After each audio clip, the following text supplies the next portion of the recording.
Canadian financial giant Desjardins is considering withholding financing for the Trans Mountain Pipeline project. Now, part of Desjardins' massive holdings include operating the largest association of Canadian credit unions. They provide personal and business services, investment and insurance solutions, and financing for small and large-scale projects. But now Desjardins is following ING's lead and reconsidering funding any energy projects at all. But are they doing this for business reasons? Is there a good financial reason for Desjardins to pull their financing of Trans Mountain, since it's a $7.5 billion project so desperately needed in struggling Alberta? Nope.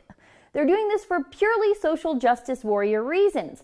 Desjardins cited their concerns about the impacts of energy projects on the environment as the reason they may not finance energy projects going forward. Did you get that? The bank hundreds of thousands of Canadian customers trust to grow their money is not concerned about growing their customers' money. They're concerned about environmentalists' concerns. You know what? I've had it with these sorts of companies, especially ones like Desjardins, who claim to care about the service they provide to rural areas while crapping on their small town customers and small towns to please these big city weirdos and crazy people. Desjardins seems to care a lot about rural Canada. They brag about it on their website. Look at this. It reads, primarily in Quebec through our presence in sparsely populated areas where 32% of our service outlets are located, we contribute to the socio-economic development of communities.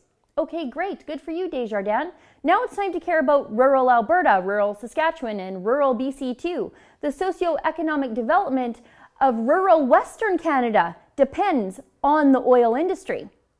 Greenpeace, well, they're celebrating Desjardins, but chances are pretty good that not too many dirty, hippie, borderline employable Greenpeace supporters have large holdings in Canadian banks. I mean, we've all seen these people.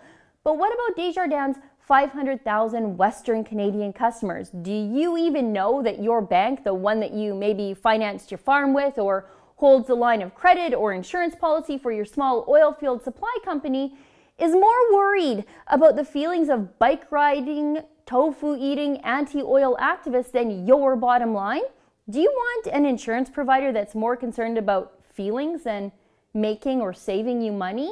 Imagine an investment company that cares about a small group of SJW cranks that aren't even their customers than they do about the real damage the lack of pipelines is doing to your town, your family, your company, and your investment portfolio. You know, all the things Desjardins customers pay them to care about.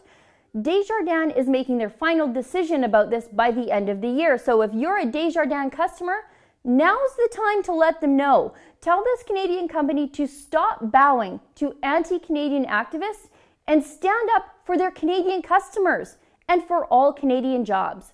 For the Rebel.media, I'm Sheila Gunn-Reid.